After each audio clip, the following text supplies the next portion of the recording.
आणि आमचे मत घेत गेलात आणि सत्तेवर आल्यावर लाडक्या भावांना मात्र विसरून गेलात. पण तुम्हाला मी आठवण करून देण्यासाठी आम्हाला आठवण करून देता येते कारण की आम्ही महाराष्ट्रात शाहू फुलेंच्या महाराष्ट्रात राहतो. तुम्ही तुमचा शब्द पलटवला तर मी आताच पाटील सरांकडून बालाजी पाटील चाकोरकर सरांकडून ऐकून घेत होती. सर मला बऱ्यापैकी याची कल्पना आहे प्रशिक्षणार्थींची की 6 महिन्याचं प्रशिक्षण देण्यात आलं. पण माझ्या मताने मुख्यमंत्र्यांना सांगावं असं वाटतं, अहो जिथे तुम्ही आधी तरी कुठेतरी कंत्राटी पद्धत ठेवली होती त्या कंत्राटी पद्धतीच्या द्वारे आम्ही 11 महिने 5 वर्ष करून कुठेतरी मागचं सरकार आम्हाला म्हणायचं की तुम्हाला शासकीय सेवेत रुजू करून घेऊ कारण की आमची सेवा ही 11 महिने तरी झालेली असायची. पण या शासनाला ज्याला कुठेतरी डाव टाकायचा आहे खोटारडेपणा करायचा आहे म्हणून या शासनाला माहिती आहे की 11 महिने जर सेवेत राहिला तर त्याला 11 महिने जर त्याने तात्पुरता सेवा केली तर त्याला कायम करावं लागतं. हा कुठे माहित होता म्हणून या सरकारने 6 महिन्याचा आपल्याला तुकडे करून आपल्याला प्रशिक्षण देण्याचा आणि रुजू करण्याचा घाट रचलेला आहे. मी त्यावेळेला अनेक विद्यार्थ्यांना सांगितलं होतं, पाटील सर आणि मान्यवरांना सांगते की या नोकऱ्या स्वीकारू नका, हे प्रशिक्षण स्वीकारू नका, हा कुटील डाव आहे, हा इंग्रज नीती आहे असं मी त्यांना तेव्हाही सांगितलं होतं. आणि मला मुख्यमंत्र्यांना सांगावं असं वाटतं, अहो तरुण मुलं आहेत, हे महाराष्ट्राचं आणि भारताचं भविष्य आहे. यांना जर तुम्ही आझाद मैदानावर बसवत असाल तर नक्कीच गडचिरोली सारखे नक्षलवादी होण्यास तुम्ही प्रवृत्त करत हे नक्षलवादी झाल्याशिवाय आणि उचलला दगडला तर तुमच्याच डोक्यात मंत्रालयात टाकायला मी मागे पुढे करणार नाही.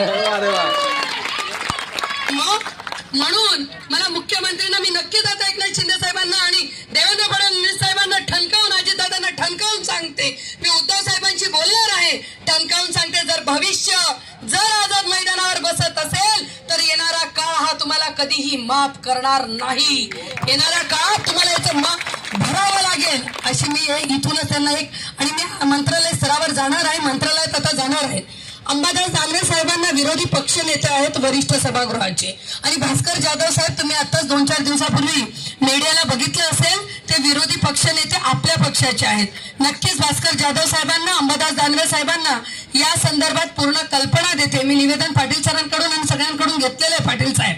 आणि नक्कीच तुम्ही आझाद मैदानावर या मुलांचं नेतृत्व करत आहेत तर तुम्ही फार महत्वाची भूमिका बजावत आहेत. तर आमचंही कर्तव्य बनतं कारण की माझ्या शिरपूरचेच अनेक तरुण इतके हुंगेरी मुलं आहेत ते जेव्हा इथे बसतायत ना तेव्हा वाईट वाटतं. निलेश दादा आमचा दादा इथे बसतोय ना तर खरंच वाईट वाटतंय की ह्या मुलांना नोकरी दिली गेली पाहिजे होती, शासकीय दिली गेली पाहिजे होती, ती नाही. पण तुम्ही किमान 5 आणि 6 हजारावर कामवाली बाई सुद्धा काम करत नाही. आमची अंगणवाडीवाली ताई सुद्धा 10-15 हजार रुपये घेते आणि तुम्ही तरुण पिढीला म्हणतात 5 आणि 6 हजार घे. अरे किमान 15 हजार तरी द्या की ते त्यांचं घर आणि त्यांचं पुढचं शिक्षण घेऊ शकतात. एवढी तर नैतिकता ठेवली पाहिजे होती. पण ती नैतिकता या शासनाला वाटायला लागलेल्या सत्ताधारींना की आम्ही भरपूर बंपर ऑफरने निवडून आलेलो आहोत म्हणून आम्हाला आता कोणाची गरज नाही. पण ही बंपर ऑफर 4च वर्ष राहणार आहे. या बंपर ऑफरला आम्हाला तोडायला वेळ लागणार नाही कारण की तुम्हाला आमच्याच मतांवर निवडून यावं लागतं. जरी आता घोटाळा झाला असेल तर म्हणून ही तरुण पिढी काय करू शकते ना हे तुम्हाला दाखवून देऊ 4 वर्षात. म्हणून तुम्हाला सगळ्यांना सांगते, आता जर यांनी दिलं नाही तर स्थानिक स्वराज्य संस्था कोणाच्या हातात आहेत, कोणाच्या बापाच्या हातात आहेत, आपल्या हातात आहेत. म्हणून यांना घाबरायचं नाही. मी नक्कीच उद्धव साहेबांना आणि अंबादास दानवे साहेबांना मी शिक्षकांची 63,000 विनावेतन भावांचं याच आझाद मैदानावर बसून आंदोलन केलेलं आहे. 63,000 विनावेतन भावांना 20, 40, 60चं अनुदान 1% अनुदान नव्हतं त्यावेळेला विनोद तावडे साहेबांकडून अनुदान मिळवून दिलेलं आहे.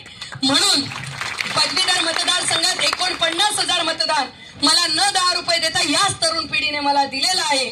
म्हणून शुभांगीताई कधीच विसरणार नाही. जरी राज्याची उपनेते असली तरी मी तुमच्या बरोबर आहे. विरोधी पक्ष नेते म्हणून उद्धव साहेब तुमच्या बरोबर आहेत. उद्धव साहेबांना जाणीव आहे तरुण पिढीची, नक्कीच ते तुमच्या बरोबर आहेत हा शब्द देऊन जाते.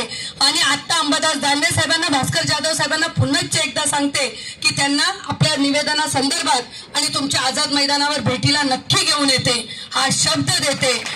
आणि तुम्ही सगळ्यांनी घाबरू नका, ही बहीण तुमच्या पाठीशी आहे, मोठी बहीण म्हणून. जोपर्यंत तुम्हाला तुमच्या मागण्या मान्य होत नाही, तुम्हाला मानधन आणि कायम सेवेत रुजू करून घेत नाहीत, तुमचा प्रशिक्षणाचा कालावधी वाढवत नाही, तोपर्यंत मी तुमच्या बरोबर आहे. म्हणून घाबरून जाऊ नका दादा आणि ताई. तुम्हाला भविष्य आहात तुम्ही, आणि भविष्य या अंधारात आम्ही कदापि होऊ देणार नाहीत. अंधारात तुम्हाला लोटणार नाहीत. पाटील सर तुमच्या बरोबर आहे. अजून एक शुभांगीताई पाटील तुमच्या बरोबर पुनश्च एकदा आहे, आणि मला बोलण्याची संधी दिली. आणि तुमच्या आंदोलनाला मी त्या ऋणात राहू इच्छिते. तुमचं आंदोलन ऋण कधी फिटतील, की ज्या दिवशी मी तुम्हाला तुमच्या मागण्या मान्य करेल, त्याच दिवशी मी तुमचा पुन्हा एकदा माईक धरेल हा शब्द देते. आणि तुम्हाला आमच्या शिवसेना उद्धव बाळासाहेब ठाकरे गटाकडून, पक्षाकडून तुम्हाला पाठिंबा जाहीर करते. जय हिंद. धन्यवाद ताईसाहेब. निश्चितच आपल्यासोबत 2 पाटील झालेत आता, आणि हे 2 पाटील महाराष्ट्राची ज्या पद्धतीने या सरकारनं आपली वाट लावली, या सरकारची वाट लावल्याशिवाय शांत बसणार नाहीत.